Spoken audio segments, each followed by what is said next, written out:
Welcome to day 228 on the trail.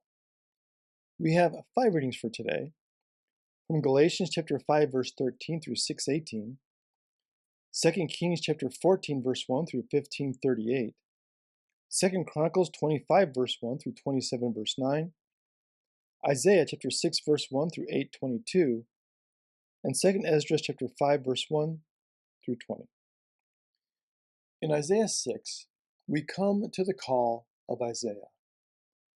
At the time of his call, Assyria is a growing power in the east and expanding toward Israel and Judah. In 735 BC, Tiglath-Pileser makes an expedition to Philistia, causing pressure in the area of Palestine. This movement by the Assyrians leads to what is called the Syro-Ephraimite coalition. That is, Syria, or Aram, and Ephraim, or the northern kingdom of Israel, seek to build a coalition with Judah.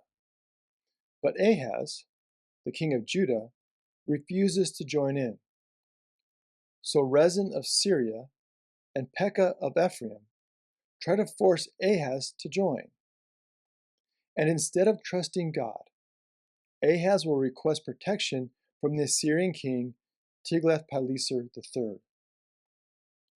During the Assyrian campaigns from 734 to 732 BC, Assyria crushed the Syro-Ephraimite coalition. Damascus fell. Rezin of Aram was killed, and much of Israel was devastated. Also, Judah became a vassal state of Assyria. This creates a time of political and economic uncertainty for Judah. Then, as Isaiah 6 opens, King Uzziah has died. And even though the earthly king of Judah has died, Isaiah sees the eternal king and is reminded that God is indeed in control. From Isaiah 6, beginning in verse 1. In the year of King Uzziah's death, I saw my Lord sitting on a throne, high and exalted, and the hem of his robe filled the temple. Seraphim were standing above him, 6 wings to each. With 2 he covered his faces, with 2 he covered his feet, and with 2 he flew. And one called to another and said, Holy, holy, holy is the Lord of hosts. The fullness of all the earth is his glory. The foundations of the threshold shook from the sound of the calling, and the house was filled with smoke.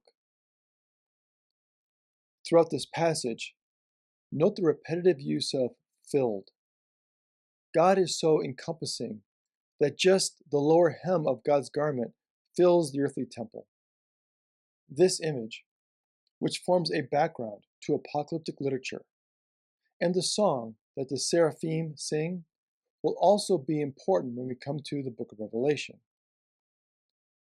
When confronted with this powerful scene, Isaiah is immediately humbled. Verse 5.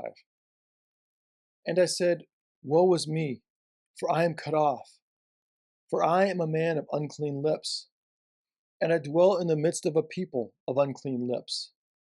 For my eyes have seen the King, the Lord of hosts. Much like the Israelites at Mount Sinai during the Exodus experience, Isaiah is overcome. While we want God to be close, here we see that the experience can be completely overwhelming. Seeing God, Isaiah immediately knows that he is unclean. There is tremendous humility in Isaiah. He knows who he is and who God is, and his response is appropriate to the conditions in which he finds himself. And then God responds. Verse 6. Then one of the seraphim flew to me, and in his hand was a live coal which he had taken from upon the altar with a pair of tongs.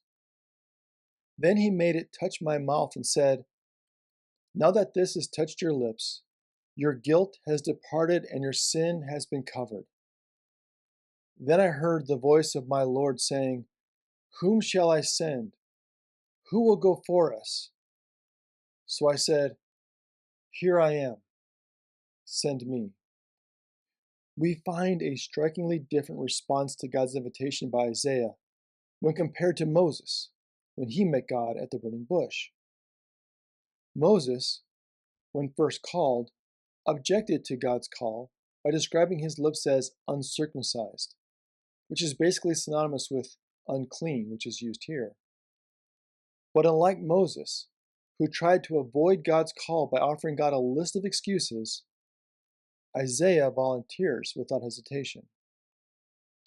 However, after agreeing with God's invitation, Isaiah is confronted with the difficulty and pain associated with his mission. Verse 9. And he said, Go, say to this people, listen constantly, but do not understand. Look continually, but do not comprehend. Make the mind of this people dull, make their ears heavy, and seal their eyes, lest they see with their eyes, and listen with their ears, and comprehend with their mind, and turn, and be healed. Isaiah's mission will be a failure from the outset.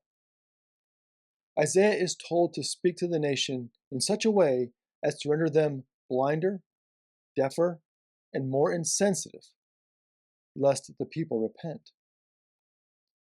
The people need to repent, to turn around, to, in Hebrew, shuv, from the way they have been going. However, they are not listening.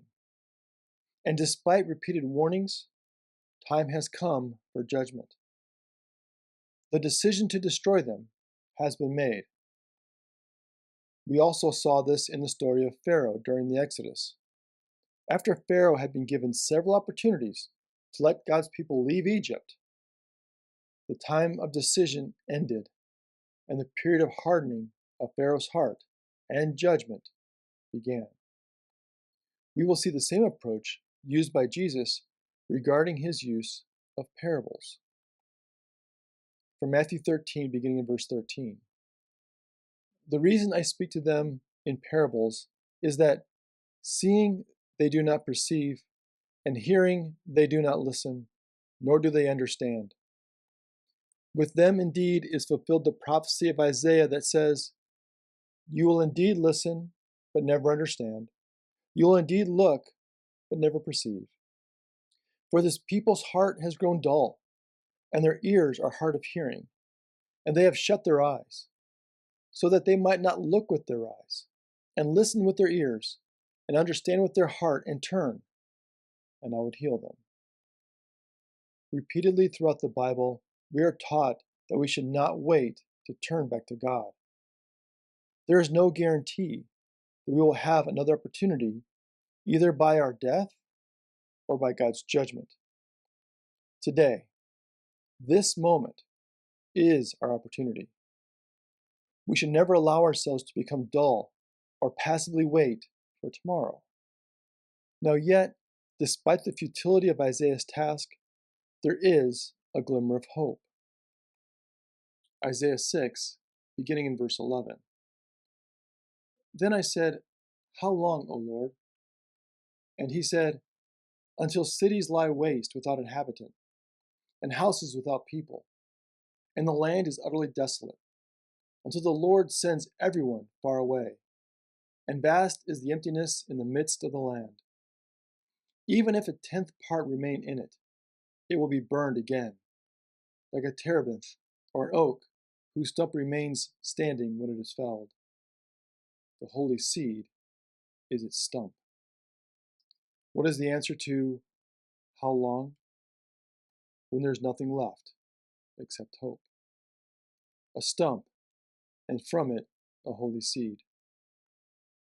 Despite the great judgment that is coming, God will still work to bring hope for a future. In our lives as well, we may experience a call from God. It might not be as dramatic as we find here in Isaiah, but it might be a call nonetheless. How will we respond? Will we avoid God's call on our lives like Moses? Or readily agree like Isaiah, despite the pain and difficulty associated with that call? Several years ago, I had an opportunity to share dinner with Elias Shakur, the Archbishop of the Melkite Greek Catholic Church while in Israel. He is both a Palestinian and Israeli citizen who is working for peace. That night at dinner, he told us that our work for Christ should not be like a sheet of paper that came from the factory, immaculate like white snow on the table by itself, clean and empty forever without a mark from a pencil or a pen. However, if the pens and pencils do touch the paper, what happens? Marks are made. Pain comes from something sharp being dragged across the paper. But something beautiful is also created. God does not want to leave us as blank sheets of paper, but something beautiful for today and for the future. Thank you for joining us today. Until next time, stay on the trail.